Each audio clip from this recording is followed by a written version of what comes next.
Welcome to Emotional Dramas, where every story reminds you that you are stronger than your struggles. Today's story confirms the fact that abusers never change for good. He said he would change. He said he was sorry. But when love returns wearing the same old mask, how do you know if it's real or just another trap? They say time heals all wounds.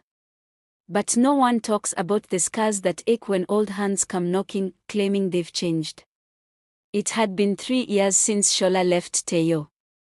3 years since she packed a suitcase in silence, walked out with trembling hands, and promised herself she would never return to the man who slowly unraveled her spirit.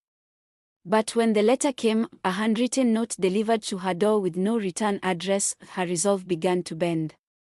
Shola, if you're reading this, it means I finally found the courage to reach out. I've changed. I've done the work. I still dream of you, still remember the way your voice softened when you laughed. I know I lost that. I don't want to lose you forever. If you can forgive me, meet me at Lakewood Park on Sunday by 5 p.m.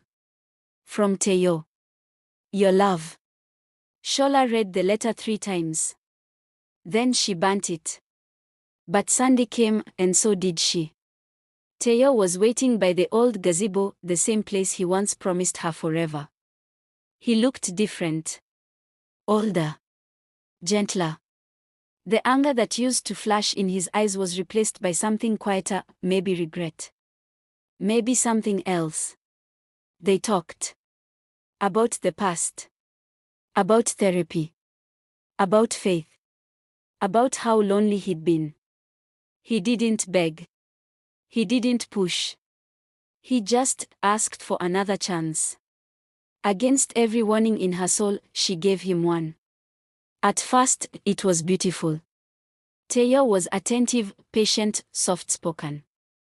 He called her Queen again. Left her notes on her mirror.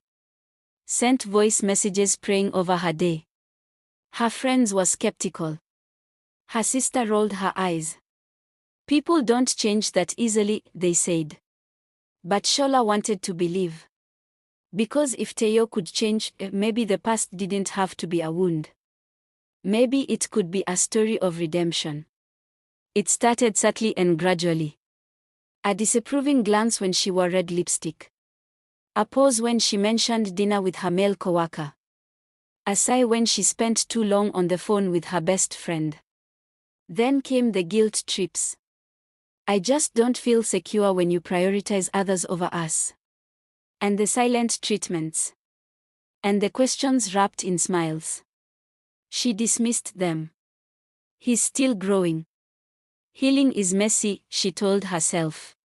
One night, after a small disagreement, Teo slammed a glass on the table. It didn't shatter. But something inside her did. He apologized. Cried. Said he was triggered. Promised he'd call his therapist. Promised he'd never do it again. But Shola had learned to stop listening to promises. She called the clinic herself. The receptionist was kind but clear. Teo attended 3 sessions last year. Then he stopped. He said he was feeling better. He's not an active client here. Shola sat in her car, staring at the dashboard, heart hollowing. The truth wasn't loud, it was quiet, like a whisper you can't unhear. He hadn't changed. He had performed. That evening, Shola waited for Teo at his apartment. When he arrived, smiling with takeout in his hands, she stood up. I know you never went back to therapy, she said. The smile faded. You wanted me to believe in your growth so you could keep control. But growth doesn't hide. It doesn't lie. I deserve truth. I deserve peace. He didn't yell. He didn't beg. He just stood there, watching her walk out again. But this time, she didn't look back. Some people say everyone deserves a second chance. But second chances mean nothing if the person you give them to is still the same at their core. Shola learned the hardest truth of all. Love doesn't fix what someone refuses to face. And abusers don't change for good because deep down, they never want to. In my own opinion, they are time wasters. If you're reading this and you're in a similar situation, love yourself enough to move on. And for your own good, never look back. Some wounds don't heal with time, they heal with truth. And sometimes, the bravest thing you can do is walk away for good. If this has been your experience, feel free to share in the comment section so others can learn. If this story touched you, don't forget to like and subscribe for more emotional healing stories, press the notification bell and stay tuned for updates. Thank you for your support.